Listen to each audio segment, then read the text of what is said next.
Bună seara tuturor! Am început cu un pic de întârziere această ultimă sesiune la Liber pe care am inițiat-o și la invitația Teatrului Masca am condus-o în această stagiune.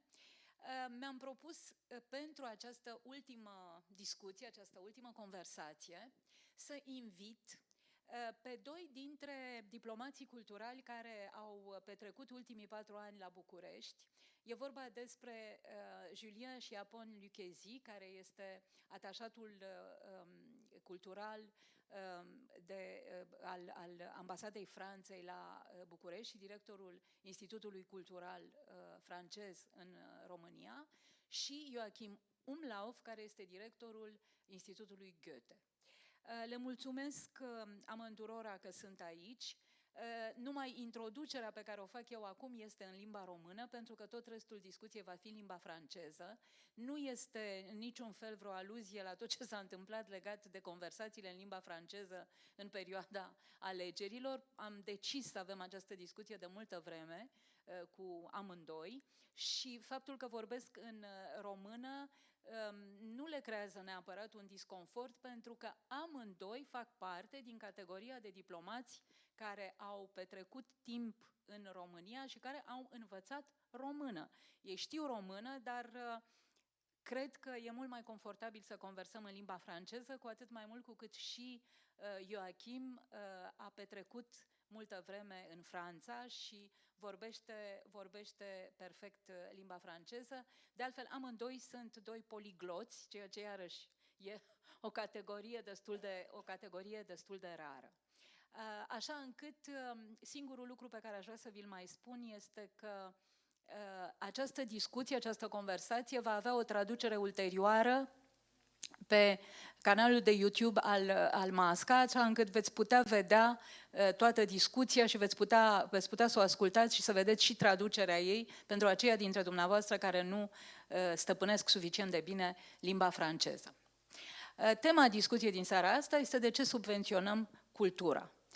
Și cred că e o temă foarte importantă, e un subiect foarte important, cu atât mai important cu cât în momentul de față nu pare din nou să fie o prioritate, să înțelegem de ce anumite guverne europene, în mod special, consideră că subvenționarea culturii e un lucru esențial și nu cred că ar fi fost doi interlocutori mai potriviți în momentul ăsta care să poată povesti și să poată explica de ce din perspectiva lor europeană și în același timp din perspectiva lor de diplomați care au petrecut un timp destul de îndelungat aici, consideră că acest lucru trebuie înțeles, repetat, afirmat și încurajat într-o țară cum este România.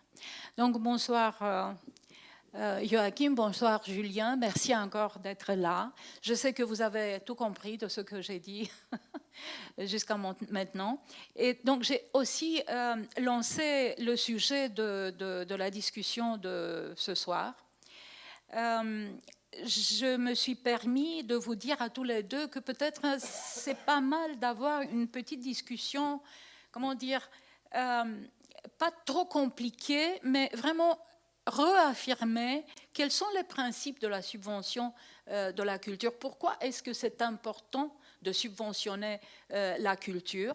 Je vais commencer par cette fameuse citation de Malraux qui dit que le problème culturel majeur, c'est de rendre accessibles les plus grandes œuvres au plus grand nombre d'hommes. D'accord? C'est une citation de Malraux qui est très bien connue et elle a été faite en 1969 à l'occasion de la première illumination d'Acropole.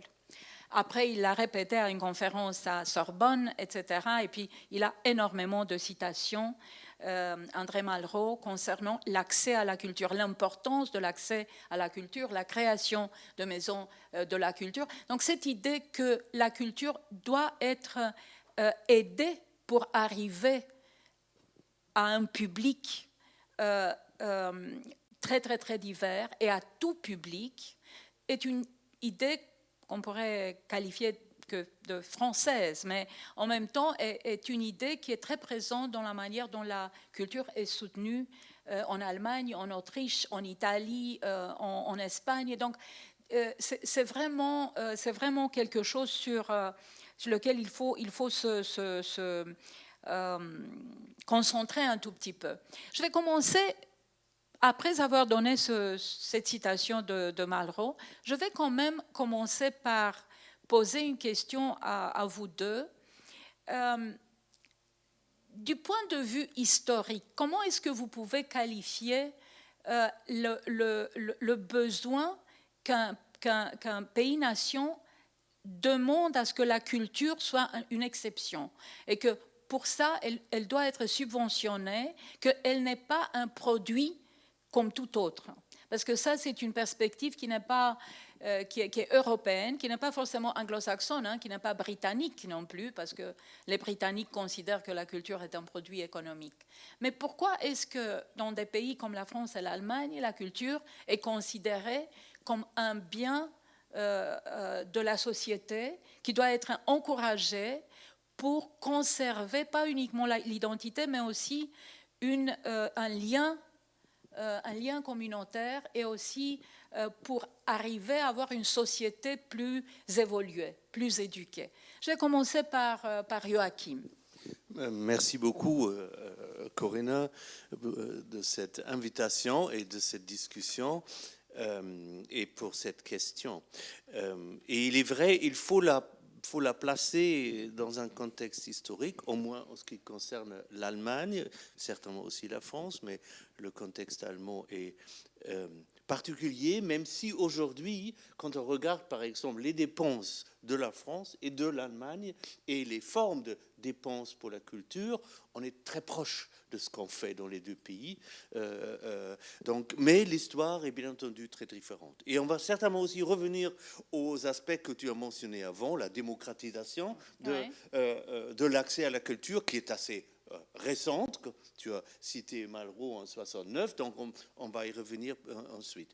Il faut dire que tout d'abord, je pense qu'il est important de dire que la société, et je dirais la société bourgeoise, donc du 19e siècle, au moment de la construction des nations, plus tôt ou plus tard, quand on regarde l'Allemagne, l'Italie ou d'autres pays, reprend, pour ainsi dire, reprend la représentation artistique, culturelle des cours, des ducs, des rois, et en fait sa propre affaire.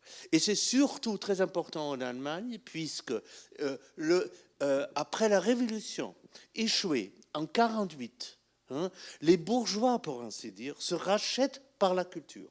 Ça peut être paradoxal, mais c'est vrai. C'est-à-dire, au lieu de s'émanciper politiquement, ils n'ont pas eu vraiment la possibilité, ils s'emparent de la culture.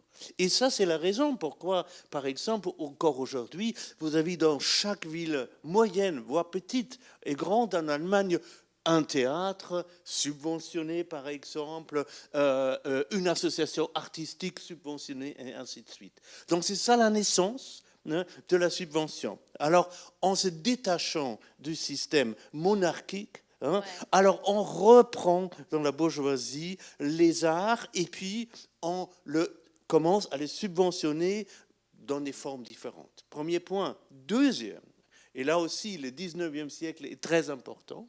Il faut dire que le 19e siècle est le siècle de l'historisme. L'historicisme, on dit, c'est ça, merci. Donc, c'est-à-dire, jusqu'au début du 19e siècle, il n'y a pas de musique classique. Il n'y a que la musique contemporaine. C'est-à-dire, on n'a pas besoin de se tourner vers le passé. Donc, bien entendu, il y avait la musique dans les églises de Bach, mais sinon, la musique était contemporaine. Alors, au 19e siècle, les sociétés commencent à s'occuper de leur passé. Et en s'occupant de leur passé, ils doivent subventionner des choses. Parce qu'en fin de compte, figure-toi, alors on donne des pièces de Goethe, des grands auteurs, donc, mais dans un système de théâtre qui ne fait que des produits économiques de cela, alors ce passé n'a pas lieu d'être. ou bien elle serait, et on va revenir, tellement chère que personne ne pourrait acheter des billets. C'est-à-dire que sans avoir une initiation de type civilisationnel, tu n'auras pas de public. Tu dois d'abord aider à ce que ce type de produit culturel arrive au public et que le public peut se permettre d'interagir avec. Exactement. Et troisième point, parce que c'est lié à l'idée qu'on peut voir ce qui s'est passé dans le passé, c'est le 19e siècle, c'est le siècle de l'émancipation bourgeoise, mais c'est aussi l'idée de l'éducation bourgeoise. Ouais.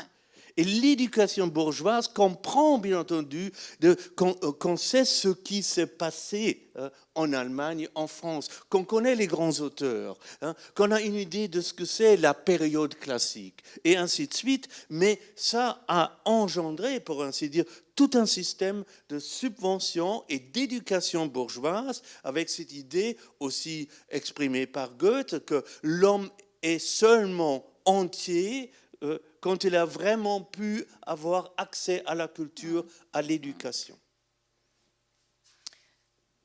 Julien. Merci d'abord pour l'invitation dans ce beau théâtre, qui est un exemple aussi de ce qu'on fait en termes d'accès, je pense, à la culture, puisque on se trouve dans une partie de la ville qui est assez éloignée du centre, donc un peu en périphérie, et on est dans un équipement culturel qui doit jouer tout son rôle dans un quartier, mais qui doit aussi attirer au-delà. Et donc c'est très intéressant, c'est un challenge, et c'est toujours bien de pouvoir se retrouver dans de tels lieux.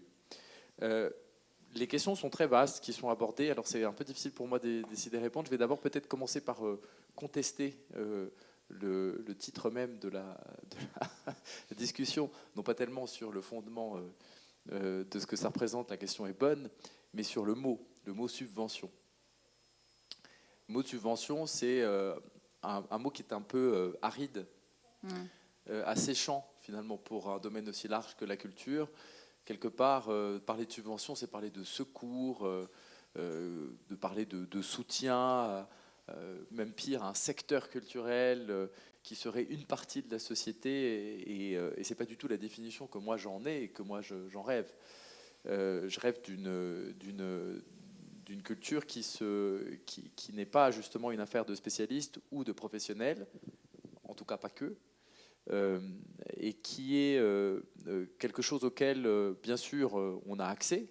Et vous l'avez dit, ce qui est très important quand on regarde dans le passé, bien sûr, il y a eu le 19e siècle est un siècle, je suis d'accord, qui a défini une certaine relation entre la culture et la nation. Un peu avant, c'était la culture de l'honnête homme, on dit en France l'honnête homme, en grec, kalos, kagatos, anthropos. Enfin, c'est vraiment cette idée qu'il y a une culture qu'on doit posséder dans le monde pour pouvoir se présenter parmi l'élite. Et on avait ensuite les bons vouloirs des dirigeants, des seigneurs, des rois, des empereurs qui ont toujours veillé à faire en sorte qu'on subventionne pour le coup et qu'on aide les uns les autres. Et c'était pas n'importe qui, souvent, c'est ceux qui ont construit les bases de la culture occidentale. Je veux dire là aussi que c'était tout à fait différent dans d'autres parties du monde et dans d'autres périodes. On a l'histoire du soutien à ce qu'on considère être la culture ou la production culturelle de l'humanité a eu dans d'autres civilisations une place beaucoup plus centrale en réalité. Dans des civilisations qui avaient peut-être moins de complexité d'organisation, dans peut-être des communautés plus petites, plus réduites, mais la partie que nous on appelle culturelle, de création, était tout à fait centrale et avait sa place parmi l'ensemble des autres grands sujets qui étaient le culte des ancêtres ou la religion, ou bien d'autres sujets organisationnels de politique de la ville.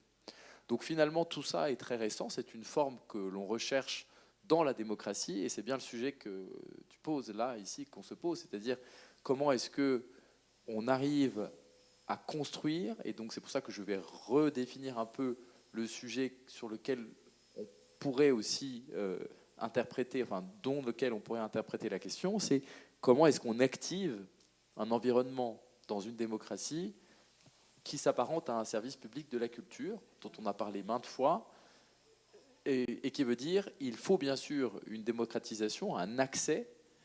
Il faut que cet accès soit possible par l'éducation. Et d'ailleurs, quand on parlait du financement, ou on en parlera plus tard, on verra qu'en France, comme ailleurs, si on veut regarder le financement de la culture, il ne s'agit pas de regarder uniquement le budget du ministère de la Culture. Il faut regarder aussi le budget du ministère de l'Éducation. Et moi, je fais partie de ceux qui croient qu'on n'ait pas fait le cas. Je ne connais pas de pays qui ait fait vraiment, qui ait pris ce cheval de bataille pour aller faire de l'éducation à la culture un sujet central des curricula scolaires, pour justement permettre ensuite que ce soit plus un sujet sectoriel, mais un sujet général qui concerne tout le monde, où chacun a quelque chose à dire et où on a les outils non seulement pour comprendre qu'est-ce qu'est la culture dont on hérite,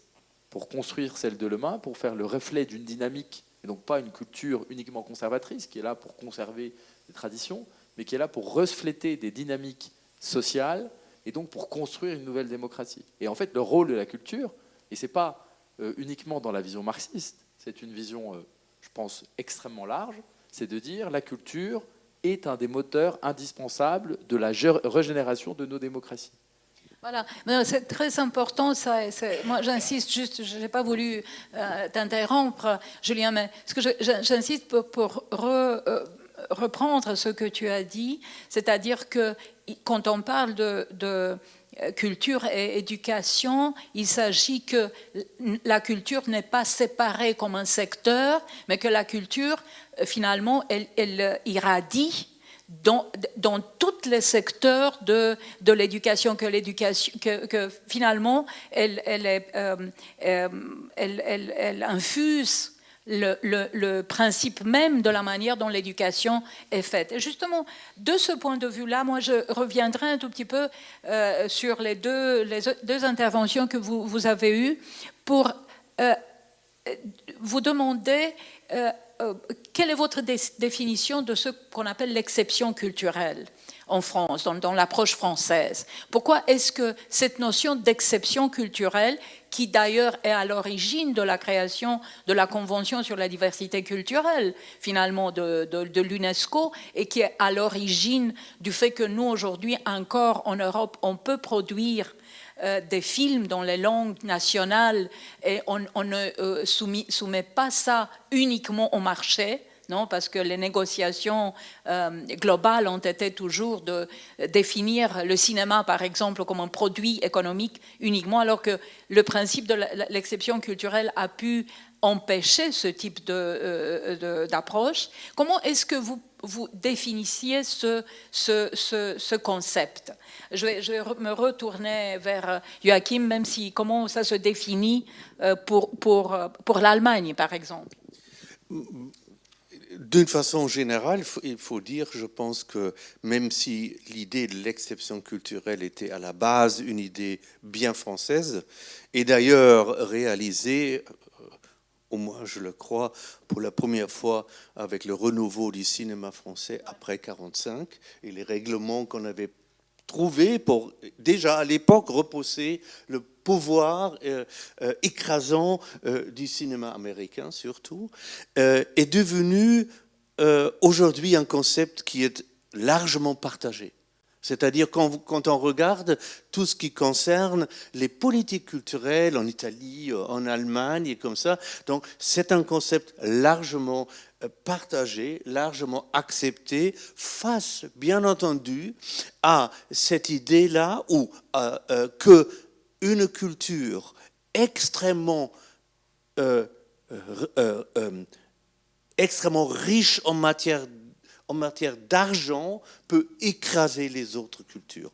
Et je pense, bon, je pense, on parle plutôt de diversité culturelle que d'exception culturelle, parce qu'il faut dire ce qui est produit en France, ce qui est produit en Allemagne, très très souvent c'est des coproductions, et pour la musique, et pour le cinéma, et pour le théâtre. Donc c'est plutôt l'idée de maintenir une diversité culturelle européenne dans ce cas-là, en vie qui a tendance à disparaître si nous considérons la culture comme une marchandise. Et c'est très simple, parce que c'est le principe, et je n'ai rien contre la culture américaine. Comprenez-moi bien, mes musiques préférées, je suis un grand admirateur du jazz, des artistes, donc ça, ce n'est pas la question. Hein. Mais il faut essayer de garantir, et c'est un principe européen, que chaque culture, que ce soit aussi petite que ça, que ce soit quelques milliers de personnes qui la représentent, aient la possibilité d'avoir leur vie culturelle et aussi de montrer leur culture. Et ça va très bien parce que ça c'est, et avec ça je vais passer la parole à Julien ensuite, ça s'est vu avec l'existence des plateformes. Qu'est-ce qu'une plateforme comme Netflix ou autre? En fin de compte, plateformes digitales. Ouais, hein, c'est ouais. ça, les plateformes, on voit, si on ne les force pas d'avoir des quotas, hein, des films français, allemands, européens de chaque pays, hein, ils vont avoir une majorité écrasante de films ou de séries américains, hein, et ça va nuire double ou triplement à nos cultures, puisque le principe est simple. Un film produit, par exemple, à Hollywood, a déjà un public de 380 millions de personnes. Hein. Donc, et puis, nous avons des pays en Europe qui ont 4 millions, 6 millions de personnes. Hein. Comment concurrencer un tel marché? Et après, c'est une question d'investissement. Alors, on met de l'argent jusqu'à ce que les autres sont écrasés. C'est simple. Il faut mettre tous les ans 50 millions et puis à la fin, on est la seule plateforme qui existe. Donc, c'est ça, je pense, et sans aucune forme de polémique. Je ne veux pas être polémique non plus. Comme je dis, j'adore la culture américaine, mais il faut que nous, les Européens, essayent de garantir que nos cultures survivent et vivent et sont vues, perçues, reçues dans d'autres pays.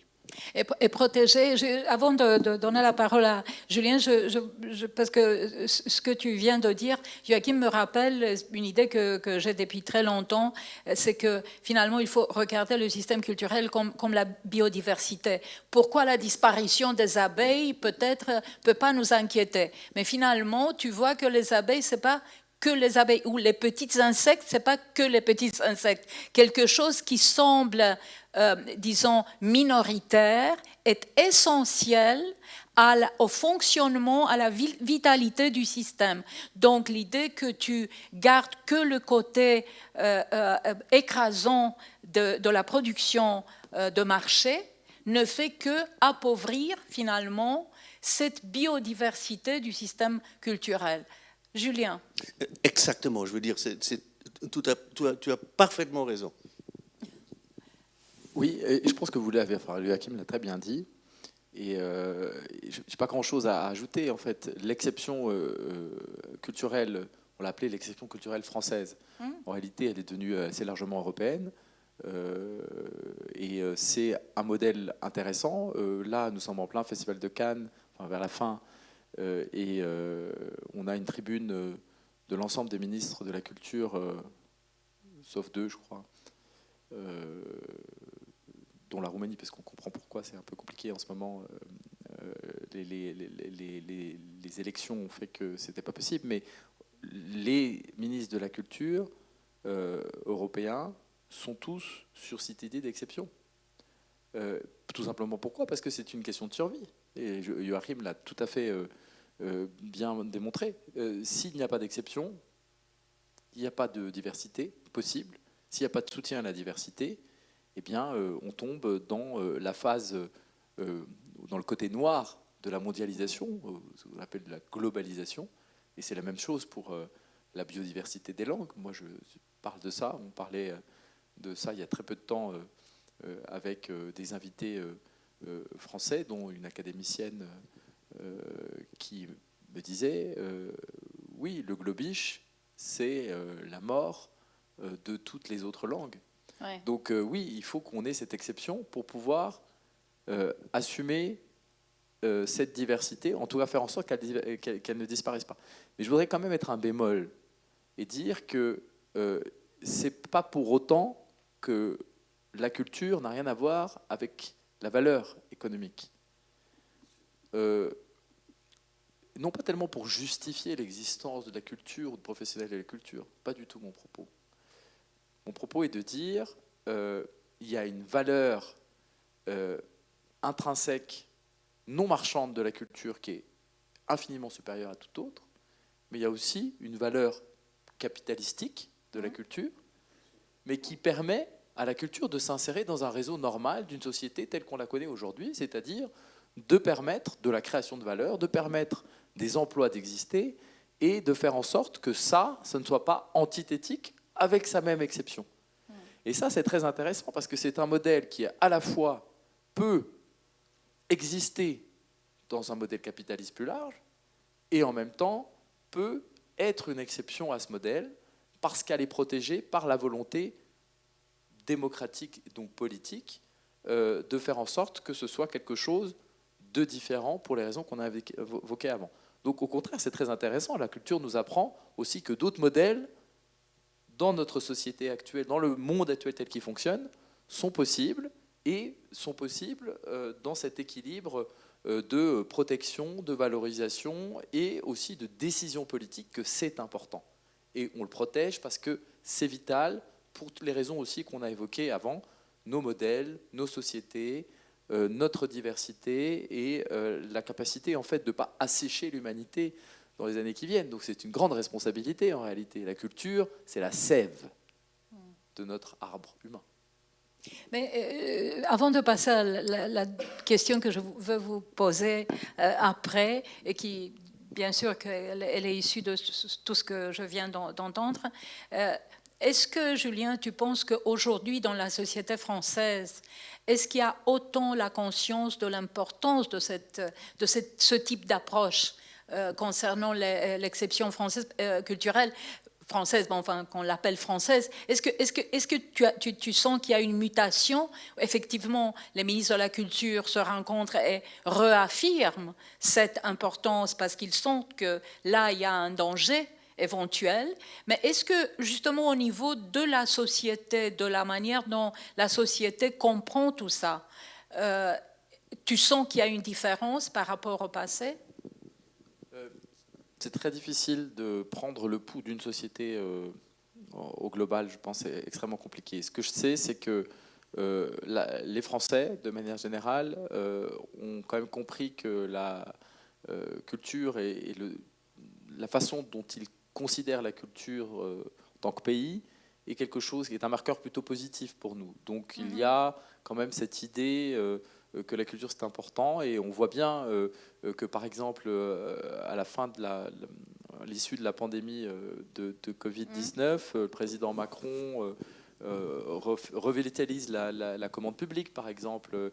Il va créer un comité qui s'appelle Monde Nouveau avec Bernard Bistem, qu'on connaît bien ici, puisqu'il adore la Roumanie, et qui va pouvoir sélectionner justement des œuvres tout à fait nouvelles pour leur audace, etc. Et tout ça avec des fonds qui sont des fonds pour la reconstruction du pays en quelque sorte après la pandémie. Donc ça veut dire que la culture est importante et qu'on assume de le mettre dans ce type de fonds-là, c'est-à-dire d'utiliser des fonds fondamentalement faits pour la résilience de la société après un coup terrible, et on n'oublie pas la culture. Donc ça veut dire qu'on l'assume politiquement.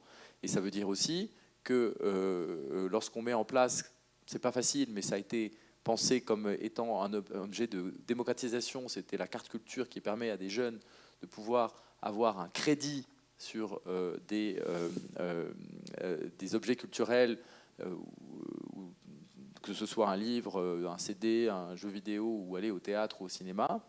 Eh bien, on voit qu'il y a quand même une utilisation qui est faite, même si ce n'est pas exactement celle que les concepteurs ont voulu. On voit qu'il y a eu une utilisation de ça. Donc ça veut dire que les jeunes sont aussi, je parle de la jeunesse française dans sa globalité, considèrent aussi que la culture, c'est quelque chose qui leur correspond, qui les appelle en quelque sorte.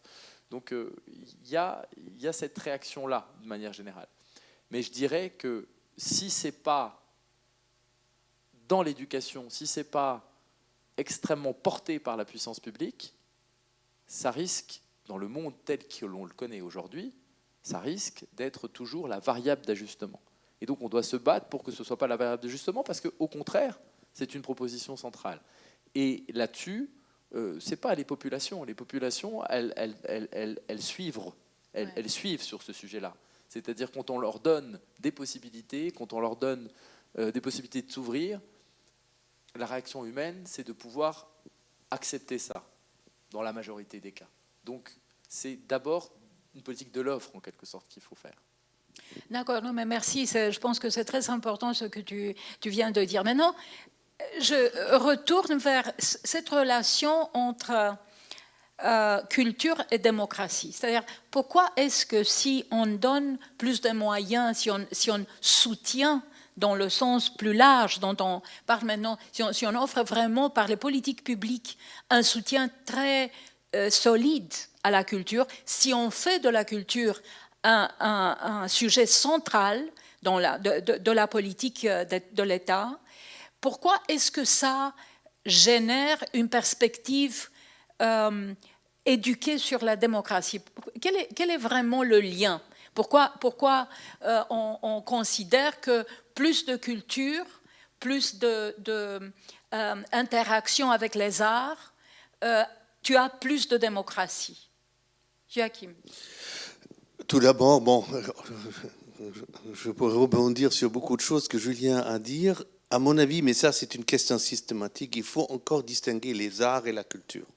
C'est-à-dire, c'est pas tout à fait la même chose.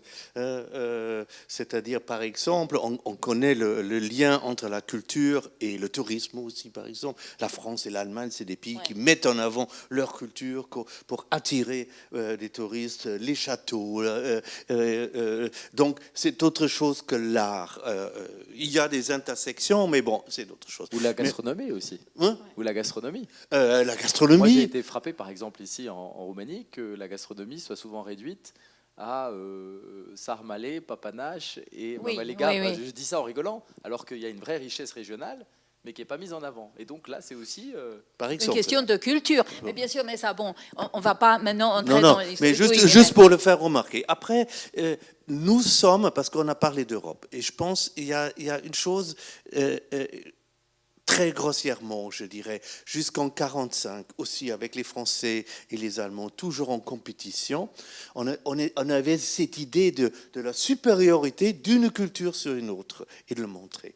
L'Europe est l'inverse, on a vu ça avec ce dont on a parlé, l'exception culturelle, et les années 60, surtout la fin des années 60, tu as cité Malraux tout à l'heure, c'était le moment où la transformation des sociétés dans nos démocraties a atteint une sorte de sommet. Des universités se sont créées partout.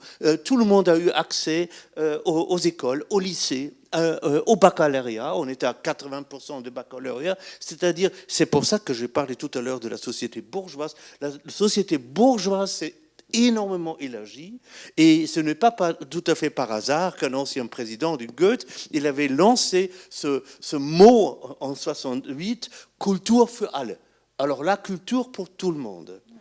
Donc il y a cet aspect-là. Nous sommes convaincus que nous devons proposer à l'individu pour son bonheur et aussi pour son fonctionnement dans nos démocraties, de la culture, des arts, à lui de choisir ce dont il profite. Et on a, au même moment, tu as parlé de la gastronomie, on a élargi énormément l'idée de la culture. Mais c'est ça notre conviction, que en tant qu'individu, d'ailleurs aussi qui produit de la culture, on fait de la poterie, on fait des choses comme ça, et on reçoit, il faut avoir accès pour être heureux. Ça, c'est quelque chose qui nous est important. Maintenant, revenons à la démocratie. Ça, c'est quelque chose de très intéressant, parce que c'est pour ça que j'ai parlé de l'art et de la culture.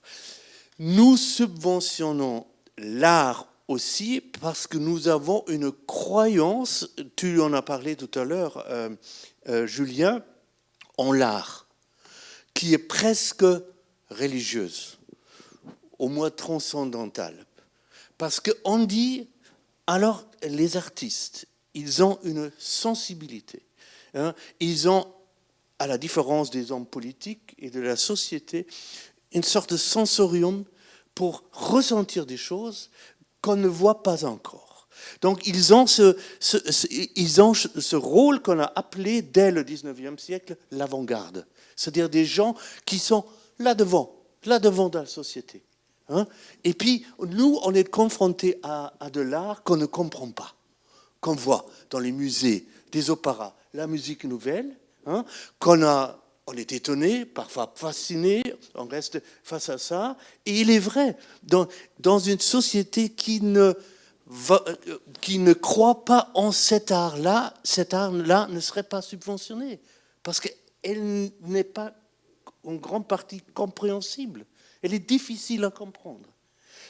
Mais c'est notre croyance que nous disons, peut-être c'est rien, mais peut-être c'est aussi très important. Et c'est pour ça, et là encore, la France et l'Allemagne, ils sont assez précurseurs, on soutient des auteurs, des artistes, des résidences, et ainsi de suite, des musiciens, en ayant une sorte de confidence dans l'individu.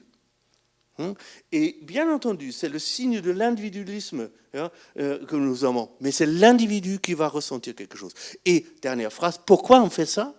Parce que notre expérience de l'histoire de l'art moderne en Europe nous montre quoi ? Il est vrai, ce sont ceux qui sont les artistes les plus importants aujourd'hui. Qu'est-ce qu'on a gardé du 19e siècle, de la deuxième moitié de la peinture ? Les impressionnistes. À l'époque, c'était des gens qu'on ne comprenait pas.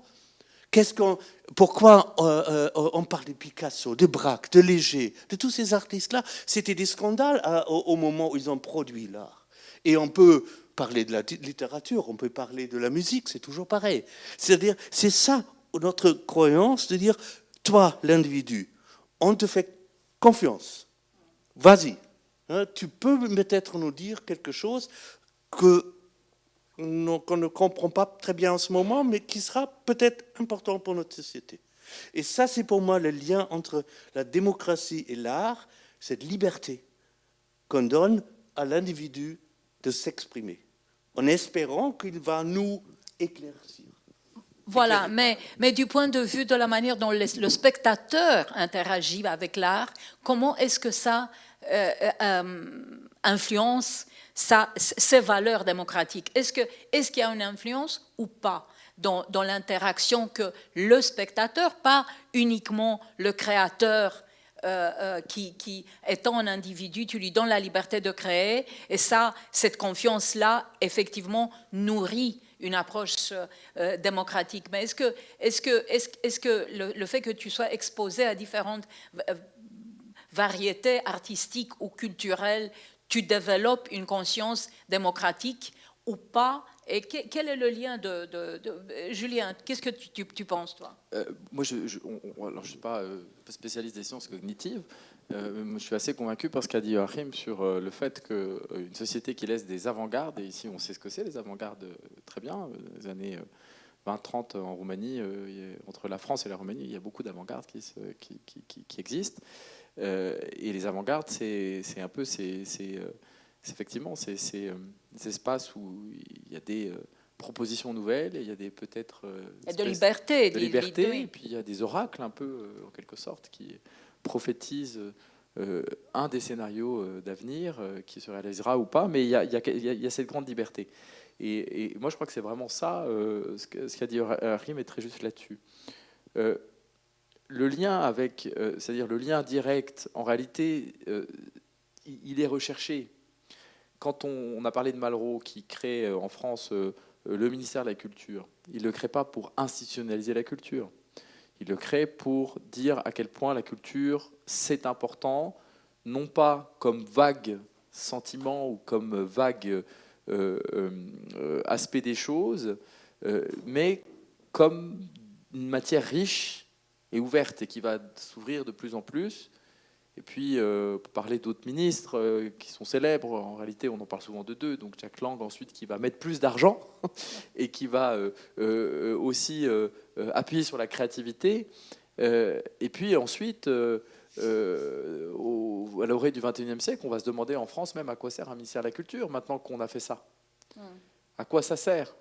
Est-ce que ça sert vraiment à rendre une démocratie plus démocratique? Est-ce que ça aide vraiment à rendre les citoyens plus heureux? Enfin, on se pose la question. Est-ce que finalement, un ministère de la Culture, une fois qu'il est créé, qu'il a fonctionné, qu'il a pris... Parce que, encore une fois, la matière est immense, qu'il a pris tant de fardeau sur ses épaules, est-ce qu'à un moment donné, il ne s'éparpille pas? Est-ce qu'il ne l'institutionnalise pas dans le mauvais sens du terme? C'est-à-dire, est-ce qu'il ne dit pas ce qui est bien et pas bien? Est-ce qu'il ne l'élimine pas en soutenant? Et toutes ces questions, elles demeurent. Et donc, la culture, ce n'est pas une matière, encore une fois. Je peux faire un exemple, une comparaison avec cette question qui s'est posée au moment de la définition à l'international de l'agenda 2030 aux Nations Unies. Entre 2015 et 2030, on est plutôt vers la fin de la période, là, on a défini 17 objectifs de développement durable. C'était la première fois qu'on prenait en compte l'ensemble des facteurs et de se dire tout se tient. Mais on n'a pas mis la culture. On n'en a pas fait un objectif et on l'a mise de manière un peu diffuse partout. Ben, ça ne suffit pas. Et en même temps, c'est important de le faire. Et moi, je pense que dans la prochaine période, et comme c'est le cas pour les ministères de la Culture, il faut un ministère de la Culture, mais il faut aussi de la culture partout. Il faut les deux. Et ça permet en réalité de vivifier la culture démocratique. Pourquoi? Parce que ça permet de donner tout ce qu'on a dit avant, c'est-à-dire la pleine mesure de l'ouverture d'esprit, de l'intérêt pour des choses nouvelles, de la capacité de création, de la confiance à la fois dans ce qu'on est en tant qu'individu, mais dans le collectif. Parce que la question de la culture n'est rien si elle n'est qu'individuelle. La culture, ce n'est pas quelque chose qui tient dans la tête d'un individu. La culture, à un moment donné, elle est collective. Que ce soit tout simplement quand il s'agit d'une pièce de théâtre avec différents acteurs et un public varié, mais aussi la culture, c'est-à-dire comment on avance dans une société avec des éléments culturels, ça ne peut pas rester dans la tête d'une avant-garde. À un moment donné, on doit faire un choix collectif. Mais cette avant-garde, elle propose des scénarios d'avenir.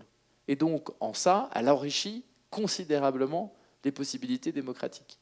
Et pour pouvoir recevoir cette avant-garde, il faut être éduqué, je me répète, c'est la 3e fois, éduqué à la recevoir, non pas tellement qu'on donne des éléments pour dire vous allez comprendre ça et ça, mais pour en comprendre d'abord la nécessité et pour avoir les instruments pour décrypter.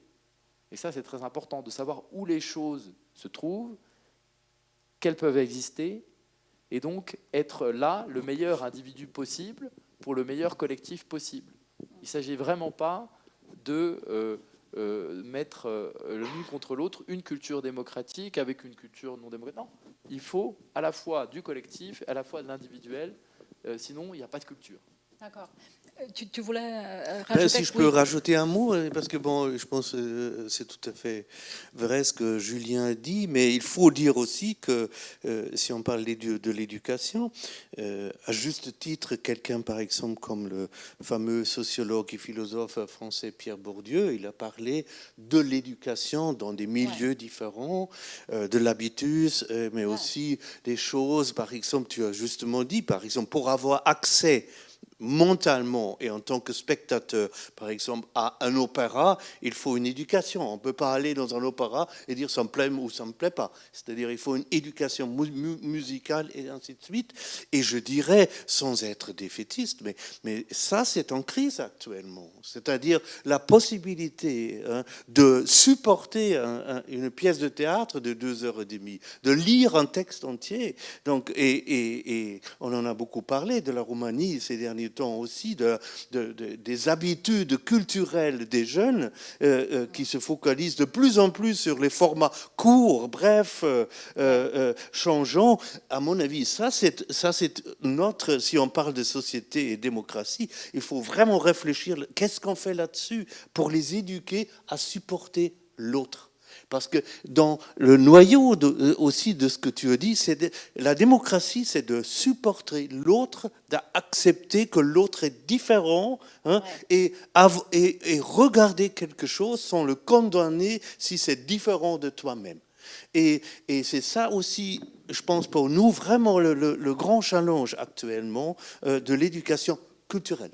Et ça, c'est l'économie de l'attention, en réalité, la nouvelle économie née des nouvelles pratiques Internet et réseaux sociaux mélangés, plus la question maintenant, en plus des nouvelles technologies qui accélèrent sans cesse les choses, et accélère aussi notre capacité à nous, peut-être cognitive. Je pense qu'il y a beaucoup d'études qui se font l'écho de ces changements très rapides sur une génération, ce qui est énorme. Hein. En tant qu'espèce, on devrait être habitué à des changements sur une dizaine de milliers d'années, voire plus. Donc là, ce que tu dis est très important parce qu'on a un vrai problème. On ne sait pas si cette économie de l'attention qui amène cette accélération et cette difficulté que l'individu a à poser un regard ou à rentrer dans un apprentissage de façon un peu pérenne, un peu longue, ne va pas complètement changer les fondamentaux de ce que nous appelons culture et de ce que nous pouvons proposer à une société de façon collective. Et rien ne serait pire que de se le faire imposer par ces avancées technologiques.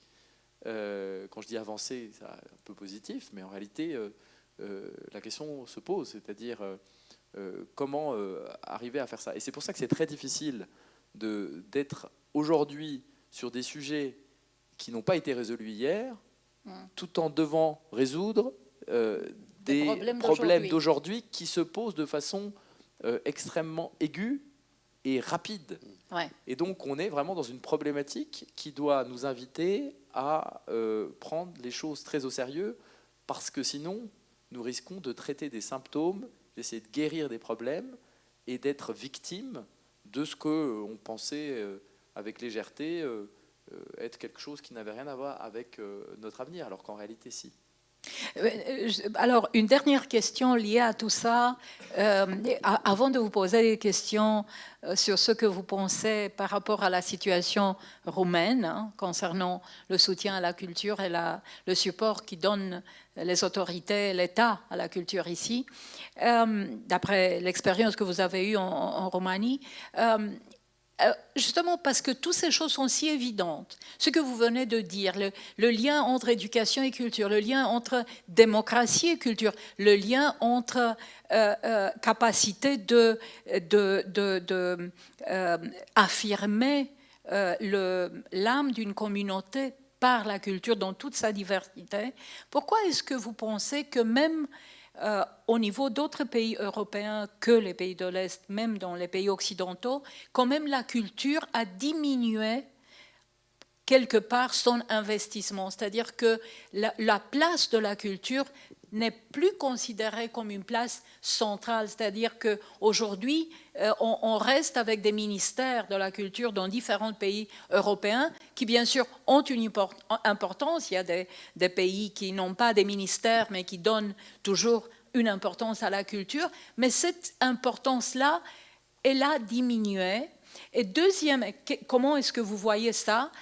Parce que, et cela est lié aussi à l'idée que la culture n'est pas vue comme un investissement qui apporte du profit, alors que tout ce que vous venez de dire montre très clairement que ça apporte, c'est un réel profit, même économique, parce que quand tu as un endroit où il y a beaucoup d'événements et où la vie culturelle est très riche, le retour sur cet investissement est très important, pas qu'au niveau symbolique, mais aussi au niveau très pragmatique. Donc, pourquoi est-ce que vous pensez que la dynamique, elle est si paradoxale de ce point de vue-là? Et une deuxième question, toujours générale, il s'agit de... Parce que nous venons de retourner de Amsterdam et qu'on a eu beaucoup de discussions sur la diplomatie culturelle. Comment vous voyez aujourd'hui, vous, le rôle de la diplomatie culturelle comme rôle stratégique, vraiment, pour l'affirmation de l'Europe, hein, parce que pas uniquement d'un pays, mais pour continuer de faire ce plaidoyer pour l'importance de la culture comme comme, au fond, comme système économique et pas comme tout simplement un secteur dans lequel il faut investir. Merci de ces questions, Corinna. Je ne suis pas sûr si je peux te suivre dans tes considérations entièrement pour l'Allemagne. Bien entendu, il y a des coupes budgétaires un tout petit peu à tous les niveaux, dans les villes, au niveau fédéral, mais il y a encore beaucoup d'argent. C'est-à-dire, bien entendu, hein, il y a encore beaucoup d'argent. Et encore récemment, j'étais en Allemagne, donc et j'ai pu constater. Il y a des coupes budgétaires, mais c'est général. Ça ne concerne que la culture, mais aussi d'autres secteurs. Et on peut bien entendu lier ça directement, et ça va m'amener aussi à la diplomatie culturelle dans un instant, à la guerre en Ukraine, donc un investissement beaucoup plus élevé dans les armes ou dans d'autres secteurs de la société. Donc il y a bien entendu un lien qui est là. Pour vous donner un chiffre, juste pour faire comprendre des choses, alors je viens de l'écouter à la radio, il y a 7000 musées en Allemagne. 7000. Donc, de toutes sortes, bien entendu, petits, grands, local, national et ainsi de suite. Chaque troisième opéra dans ce monde a sa première en Allemagne. En Allemagne, waouh. Donc, bien entendu, il y a des gens qui souffrent, il y a la scène indépendante, surtout à Berlin, qui souffre énormément. Il y a des théâtres qui font face à des réductions de budget, mais d'une façon générale, je pense que ça marche à peu près. J'ai encore vérifié, je pense il y a 2 ans, l'Allemagne, la France a un état un tout petit peu plus élevé, même si c'est difficile à mesurer exactement. Vous avez aussi le patrimoine, des choses comme ça. Nous, on a dépensé purement culture, je pense, à peu près 0,7% du BIP, pour ainsi dire. Donc, plusieurs mesures, je veux dire, mais ce n'est pas une catastrophe. Ce n'est pas comme d'autres pays où on a vraiment réduit. Maintenant, la question de la diplomatie culturelle. Elle a été concernée beaucoup plus de coupes budgétaires. Pourquoi? Parce qu'en fin de compte, aujourd'hui, on croit moins dans la force du soft power qu'on a cru encore quelques années. Parce que ce qui s'est passé, par exemple, en Afghanistan, ce qui se passe actuellement en Ukraine et la Russie, on a investi pendant des décennies, on a fait des programmes avec ces gens-là, et à la fin, on arrive peut-être à l'idée, tout ça n'a pas servi à grand-chose. Moi, je ne suis pas d'accord, je le dis tout de suite, parce que la culture ne peut pas remplacer le soi-disant hard power, mais ça, c'est un fait. C'est un tout petit peu moins important, je parle de la perspective allemande, bien entendu, que d'autres choses.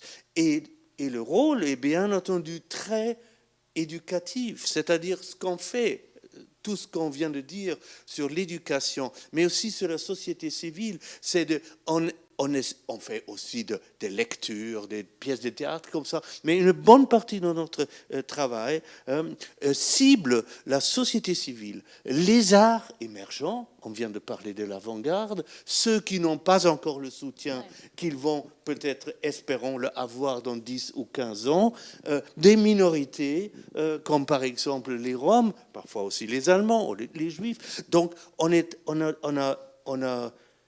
devenu, je parle de l'Institut Goethe, donc de l'Institut culturel allemand, une institution beaucoup plus impliquée dans la société civile par la culture qu'il y a 20 ans ou 30 ans. La question du financement, puisqu'on y vient aussi par une des questions que tu as posées, elle est quand même cruciale. Puis c'est aussi le titre de la discussion générale, enfin, qui sous-tend en tout cas cette question du financement. D'abord, je voudrais redire, comme en Allemagne, qu'il n'y a pas une source de financement de la culture. D'abord parce que la culture, c'est très large, on l'a déjà dit 1000 fois. Le ministère de la Culture en France, c'est finalement un quart des engagements financiers pour la culture. Le reste vient d'autres ministères, y compris le ministère de l'Éducation nationale, et la moitié, ou plus de la moitié, des collectivités territoriales, des villes, des départements et des régions. Les villes et les régions, il les métropoles, villes, régions en particulier. Ça, c'est très important, parce que dans une société démocratique, il faut pouvoir aussi avoir une culture décentralisée. Je pense que ce n'est pas du tout un problème en Allemagne, bien au contraire, puisqu'il n'existe pas de ministère de la Culture. Vous avez un haut représentant qui est un peu un primus inter pares, mais c'est bien les Länder qui ont la culture. Le soutien pour la culture. Voilà. Nous, c'est un mix, c'est une autre tradition. En tout et pour tout, on peut dire qu'on a à peu près 0,6% effectivement du PIB dans le financement de la culture. C'est largement insuffisant, à mon avis. On devrait se poser, c'est pas moi qui le dis, il y a eu des différentes réflexions là-dessus, et la règle des 1%, par exemple, intelligente, 1% du budget total de l'État, et au moins 1% de chaque ministère, et de chaque budget régional ou local devrait permettre de financer la culture. Les traditions des pays sont très différentes, mais ce que je veux dire, c'est qu'il faut faire ce calcul-là pour quand même avoir une idée du financement de la culture. Et donc, moi, je n'irai pas dire, en regardant les 0,07% du PIB roumain alloué au ministère de la Culture, il n'y a rien dans le ministère, il n'y a rien en financement de la culture. Il faut regarder tout le reste. Et ça, c'est le financement public, parce que bien sûr, il y a le financement privé. Et je voudrais dire un mot du financement privé qui doit être absolument complémentaire au financement public. Le financement public ne peut pas exister seul, ça ne va pas. Et le financement privé doit être complètement libre. Mais les orientations, l'ouverture des financements publics doit être aussi très claire. On doit savoir quels sont pourquoi est-ce que tel ou tel secteur va être subventionné, va être soutenu, savoir quelles décisions, quelles réflexions sont à l'appui des décisions de politique publique de financement de la culture. Ça, c'est extrêmement important. Ça, c'est l'exercice démocratique. Et ensuite, il y a la possibilité aussi que la puissance publique dise, bien, comme c'est le cas en France, et c'est le cas aussi en Roumanie d'ailleurs, vous aurez telle ou telle déduction fiscale en soutenant non pas un individu, mais en soutenant un projet culturel à travers une association ou à travers un établissement culturel, quel qu'il soit. Donc ça, c'est très important que l'État mette ce cadre-là en place pour permettre au mécénat privé et au financement privé d'être très présent et d'organiser aussi la discussion, d'organiser le dialogue. L'État doit faire ça. Il doit organiser le dialogue entre les artistes, entre les bénéficiaires de manière générale des actions culturelles, les financeurs publics et les financeurs privés. Ça ne marche que comme ça. Il faut parler, faire ensemble. C'est extrêmement important. Et ça, c'est à l'État de le faire. Il faut organiser cette discussion et l'organiser tout au long de l'année, partout, sur tout le territoire. Et ça coûte aussi un peu d'argent, mais c'est très important de le faire, encore une fois. Sur la question donc, de la diplomatie culturelle et le rôle qu'elle a, malheureusement, elle est parfois pas très bien comprise. Nous, on est revenu quand même, on voit bien là aussi que la question culturelle projetée à l'étranger, c'est pas que du soft power, effectivement. C'est parfois même du power très hard, pour dire les choses comme ça. Et c'est parfois utilisé d'une manière presque guerrière, en quelque sorte. On voit qu'il y a, notamment des modes d'action de certains pays qui commencent à utiliser leur soi-disant soft power pour faire la guerre hybride. Ça va jusque-là. Ouais. Donc on en est là. Et c'est très important parce que c'est très puissant. Et c'est là qu'on voit la puissance. On voit la puissance des images, des perceptions, des représentations. Et donc attention, faut avoir conscience de ça. Et je crois qu'on en a conscience parce qu'on est dans un moment de retour de la guerre dans toutes ses dimensions, que notre projet européen de paix est percuté de plein de fouet par ça, et que nous-mêmes, dans la façon dont on envisage le monde et le futur, on est obligé de le prendre en compte. Et donc, on est obligé aussi de dire que la culture, c'est une manière, a des qualités défensives par rapport à ça. La boussole culturelle sur laquelle réfléchissent les pays États membres de l'Union européenne en ce moment, c'est rien d'autre que cela. C'est pour dire on doit aussi se défendre par la culture et défendre notre culture. Et tout ça nous amène quand même à dire les choses. La diplomatie culturelle, elle doit bien sûr participer, et ça c'est à mon avis quelque chose de très important, participer à la création d'un lien spécifique entre deux pays, premièrement, à une image et une perception, donner envie d'eux, donc donner, en ce qui me concerne, envie de France aux Roumains, et surtout aux jeunes Roumains, et aux artistes roumains, et à ceux qui ont des projets en réalité. Et troisièmement, aller au-delà de ça, se rendre compte qu'on est au-delà de ce mandat-là, qu'on est là aussi pour contribuer à quelque chose de plus grand que nous. Et l'Union européenne nous permet de le faire à un niveau régional, mais le vrai niveau, c'est l'international. Et c'est pour ça que c'est important de ne pas regarder d'un regard un peu condescendant ou en disant tout ça est très bien, très technocratique.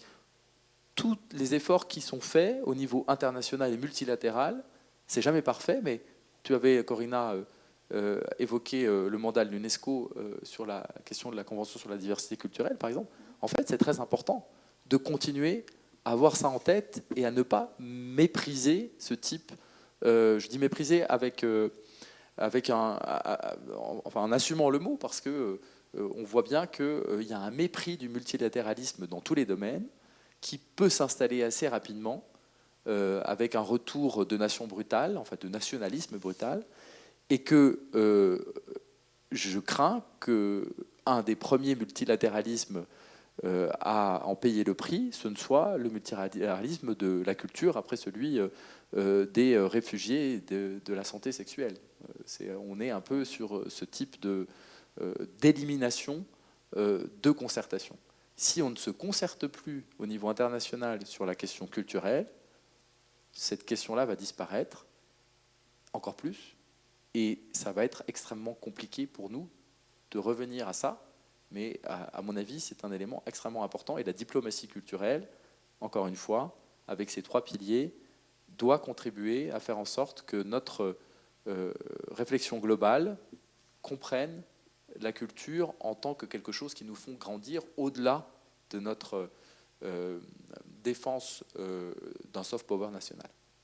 Voilà, non, mais je pense que c'est très important. Et effectivement, moi, je pense que c'est essentiel de rappeler qu'aujourd'hui, il y a toute cette discussion au niveau de l'Union européenne du fait que la culture soit un instrument de défense, mais que cet instrument ne peut être que multilatéral, c'est-à-dire qu'il doit être basé sur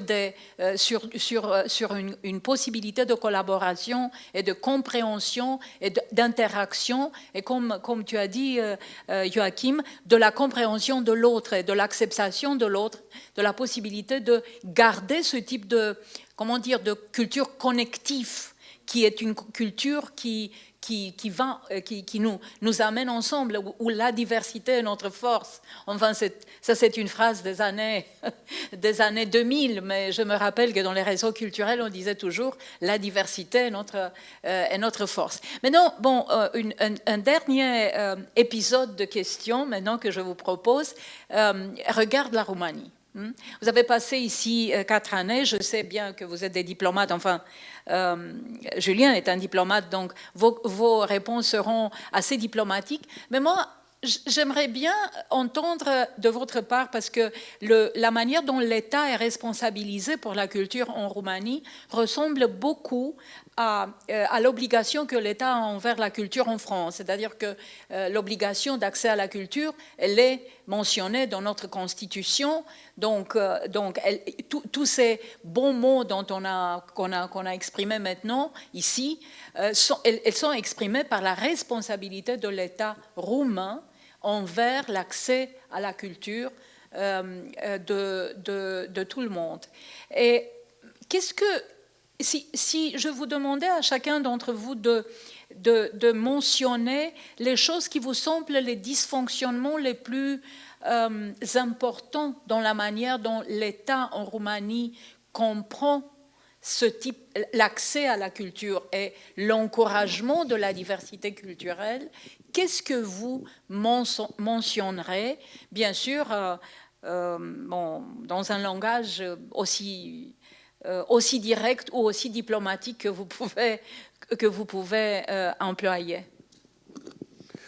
Oui. Tu veux que je commence? Bon, je vais essayer de ne pas être trop diplomatique. Je laisse ceci peut-être à Julien, sans être non plus trop acerbe. Bon, il y a plusieurs choses, je pense. Il faut dire tout d'abord, et c'est plutôt des petites choses, mais des petites choses importantes. Alors, on peut se poser la question si les responsables des ministères ont les qualifications nécessaires pour exercer ce métier de ministre. Ça vaut pour tous les ministères d'ailleurs. Mais bon, pour la culture, il est dommage que c'est pas parfois, comme c'est le cas d'ailleurs en France, où des gens qui ont une grande expérience culturelle soient nommés à la tête. Et on peut également souligner ce même problème dans les villes. Il n'y a pas de maire adjoint à la culture. C'est-à-dire ça, c'est quelque chose qui est tout à fait normal dans les villes allemandes et françaises, qu'on a cette personne-là, et ça, c'est dommage, disons-le comme ça. Et troisième chose, qui d'ailleurs, pour les instituts culturels, sont une chance inouïe parfois, c'est le fait que les décisions de subvention de part des institutions différentes, la Fondation nationale, mais aussi d'autres, ces décisions sont prises beaucoup trop tardivement. C'est-à-dire, souvent, il n'y a que quelques semaines de l'attribution d'une subvention au début d'un projet. Et pour vous donner un exemple vraiment très concluant, c'est la Biennale de Venise. Ah oui. Ah oui, parce que normalement, comme la plupart des pays, choisit un curateur, un commissaire ou un artiste quelques années avant. Vous, les Roumains, vous le faites quelques mois avant. Ça a du charme, il faut le dire aussi. C'est charmant, hein, d'une certaine façon, mais... C'est ionesquien, c'est pas charmant. C'est ça, mais ça met en cause une certaine forme de professionnalisme. Ça, c'est un vrai problème. Ça, c'est pour moi les problèmes structuraux les plus grands, mais soulignant aussi que... et là... Vous avez réussi en Roumanie d'avoir des festivals absolument extraordinaires, hein, et qui coûtent aussi de l'argent, je suppose, qui comptent parmi les festivals les plus importants mondialement.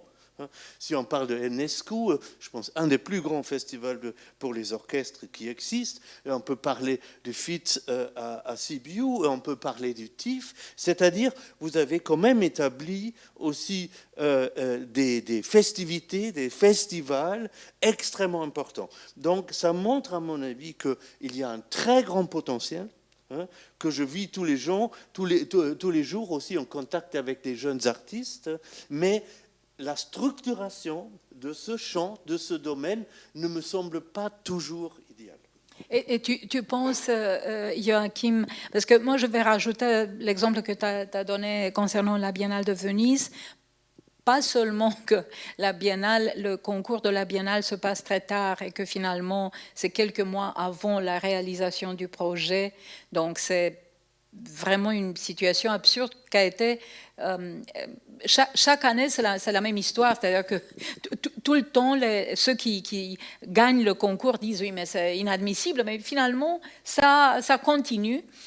Mais même l'argent nécessaire à la création du projet est donné à la fin. L'argent du ministère est donné à la fin, donc l'argent doit être avancé pour que le projet peut être réalisé. Et c'est vrai, c'est une situation qui existe maintenant depuis beaucoup d'années et qui ne se améliore pas. Mais dernière question pour toi, parce que tu as parlé de ça, de ce dysfonctionnement profond. Tu penses que la raison... Bon, tu as déjà parlé de la nécessité que les gens qui sont les décideurs soient compétents. Mais est-ce qu'il y a une autre cause que la cause de la manque de compétences de certains décideurs? Est-ce que tu penses qu'il y a une autre cause? Qu'est-ce que ta conclusion après toutes ces années?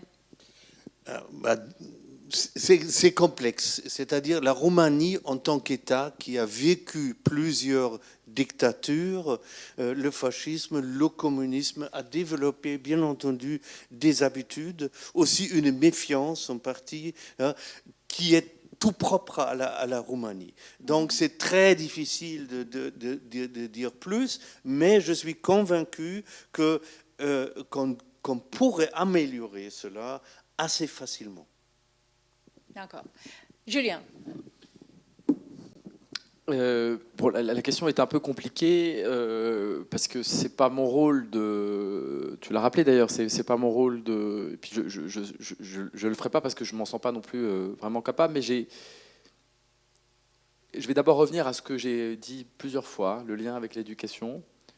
Hier, pardon, on a eu par exemple le ministre Daniel David de l'Éducation qui a présenté un certain nombre de diagnostics suite à des études, des concertations, voilà. Ce qui ressort souvent, c'est une faiblesse systémique du système éducatif ici, qui est assumée, donc, puisque c'est une parole officielle qui en fait état, avec une forte inégalité entre les zones urbaines majeures et les zones rurales ou semi-rurales. Et donc là, il y a réellement un besoin très fort de travailler à cette éducation pour permettre ensuite de permettre l'intérêt pour la culture. Et donc ça doit être quelque chose sur lequel, à mon avis, il faut beaucoup travailler.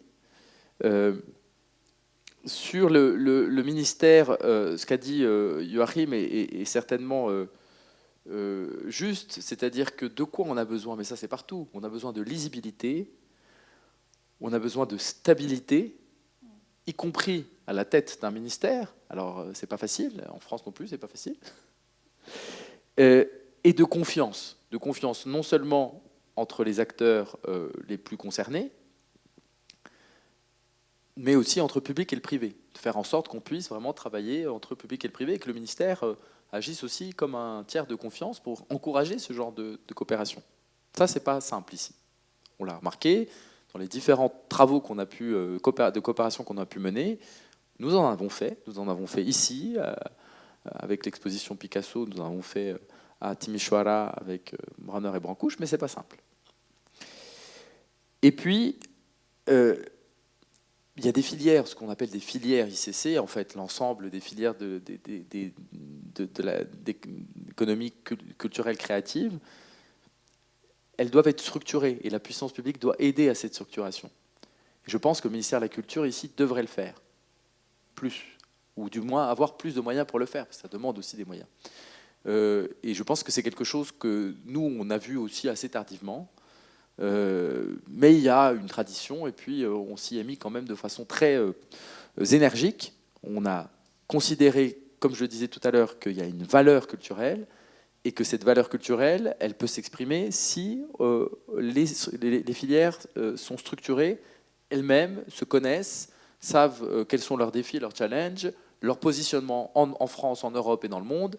Et ça, c'est très important. Donc il faut faire ce travail-là, absolument. Je pense que c'est le rôle du ministère de la Culture. Mais au-delà, il faut que, justement, dans un pays européen comme la Roumanie, qui souvent se perçoit comme un pays de confins plutôt que d'un pays de carrefour, ce avec quoi je ne suis pas complètement d'accord. Moi, je pense que c'est les deux. C'est à la fois un pays de confins et de carrefour, et c'est une identité extrêmement ouverte aussi. Il faut vraiment penser que la culture, c'est quelque chose qui peut aider le pays sur ce qu'il représente sur la scène européenne et internationale, sur la perception générale que les populations, les institutions, les dirigeantes et les dirigeants auront de la Roumanie. Et donc, quelque part, si la Roumanie veut être plus puissante, il faut qu'elle investisse plus dans la culture parce qu'elle est un pays de culture, un vrai pays de culture. Et moi, je le vois aussi quand je vais au Festival Enesco, au Festival à Sibiu, à Gerona, ou simplement à Elvire Popescu chez nous au cinéma. Le public roumain vient pour la culture, il aime la culture.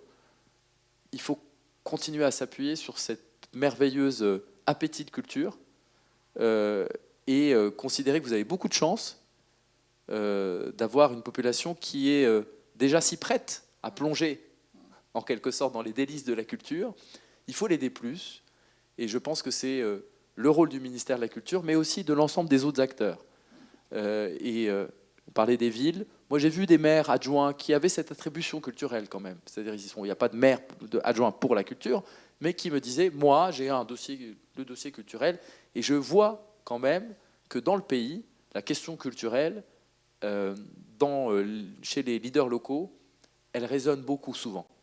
Et il faut essayer de travailler, dire que la culture, ce n'est pas uniquement une question de conserver, une question de restaurer le patrimoine, c'est plus que ça. Peut-être il faut faire ce travail-là aussi. Mais je vois qu'il y a quand même beaucoup de jeunes, souvent, pas que d'ailleurs, mais des hommes et des femmes politiques localement qui ont cette idée-là et qui vont mettre des moyens, qui vont donner des missions à des personnes qualifiées pour leur dire aidez-moi à retrouver dans ma ville une culture diverse, une culture qui ouvre, une culture qui attire aussi les touristes roumains et non roumains d'ailleurs d'extérieur. Donc aidez-moi à faire de ma ville une ville plus attractive, une ville où les gens sont plus heureux parce qu'il y a plus de culture. Je l'ai déjà entendu plusieurs fois dans différentes villes. Je retourne demain d'ailleurs dans une de ces villes-là et j'en suis très heureux. Merci. Et dernière question, il s'agit de ce théâtre, parce que ce théâtre va avoir un anniversaire ce week-end. Et c'est un théâtre, effectivement, qui a été complètement redessiné par rapport à la vision de ce que ce théâtre doit représenter. C'est le seul théâtre qui dépend de la mairie de Bucarest, qui se trouve dans un quartier qui n'est pas central, et ça c'est d'ailleurs un problème de Bucarest en général, c'est-à-dire qu'il y a très peu d'institutions publiques qui ne sont pas au centre de la ville. Et parce que Katinka Drăgănescu a fait tout cet effort de mobiliser des communautés, d'inventer des projets, d'inventer des dialogues, des conversations, d'avoir des spectacles qui attirent aussi le public du quartier, parce que le public du quartier, c'est une communauté qui est aussi très diverse. Quel type de... En connaissant maintenant autant d'artistes roumains et d'intellectuels aussi, de communautés créatives, quel type de conseil vous donnerez à ce type de projet qui est un théâtre qui se trouve, qui est excentrique, disons, qui n'est pas central, en connaissant aussi Bucarest, parce que vous connaissez aussi Bucarest parce que vous avez passé ces années ici. Quel type de conseil vous donnerez à Je vais reprendre, Katinka? Corinna, si tu permets ce que tu viens de dire. En fait, tu as dit excentrique et excentré. Bah, je dirais, soyez excentrique. Il est excentrique. Mais soyez excentrique, parce que si vous êtes excentré, il faut être excentrique. Et plus sérieusement, je dirais qu'il faut considérer... je crois que c'était Antoine Vitesse qui disait ça, le fondateur d'Avignon, c'est que le théâtre, il faut en faire une maison commune, c'est-à-dire une maison où on a envie de venir, pas forcément d'ailleurs pour le théâtre, d'abord, le théâtre viendra peut-être après, mais il faut avoir envie de venir, il faut avoir envie de partager quelque chose, et donc d'en faire un endroit excentrique où on partage des envies, des réflexions sur la beauté, sur le monde, ou sur toute autre chose d'autre, et que ça nous amène ensuite derrière à découvrir de la culture dans sa diversité, y compris le théâtre d'ailleurs. C'est aussi Antoine Vitesse qui disait le théâtre élitaire pour tous, donc il faut nous y mener. Et donc moi je dirais, soyez excentriques et soyez la maison commune du quartier dans lequel vous êtes implanté. Non seulement les gens d'ici, mais les gens d'ailleurs voudront venir parce qu'ils sont curieux. Éveillez la curiosité. Mais je dis ça avec beaucoup de modestie, pardon, parce que très franchement, être directeur d'un théâtre, où que ce soit, c'est pas facile. C'est un challenge tous les jours. Et être directeur d'un théâtre, c'est aussi être à la tête d'une équipe qui doit être motivée. Et ça, on le sait, nous aussi, dans nos établissements, c'est un petit peu la même chose. Il faut donner du sens. Donc, je pense que c'est un travail à temps plein, c'est pas simple, mais je vois avec le programme que j'ai parcouru là sous les yeux que c'est quelque chose ici qui est fait d'une façon justement qui donne du sens, et ça c'est très bien. Effectivement, dernier mot, et puis aussi très brièvement, je n'ai pas non plus des conseils à donner. Je suis plutôt plein d'admiration devant le travail de ce théâtre, devant le travail de Katinka et de son équipe. Et parler de la décentralisation en lien avec la démocratisation, ça serait tout un autre débat du salon, de ton salon, qui va prendre encore 2 heures, si tu veux, parce que ça, c'est quelque chose de très intéressant, de voir comment on peut arriver, justement, à faire des projets culturels au lieu excentriques, comme vous dites, avec du succès, proche de la population, etc., etc. Mais bon, là, je pense que c'est vraiment, ça serait tout un autre débat. Merci. Merci Joachim, merci beaucoup Julien, et merci tout le monde qui peut-être a écouté cette conversation. Mulțumim frumos. Merci mult.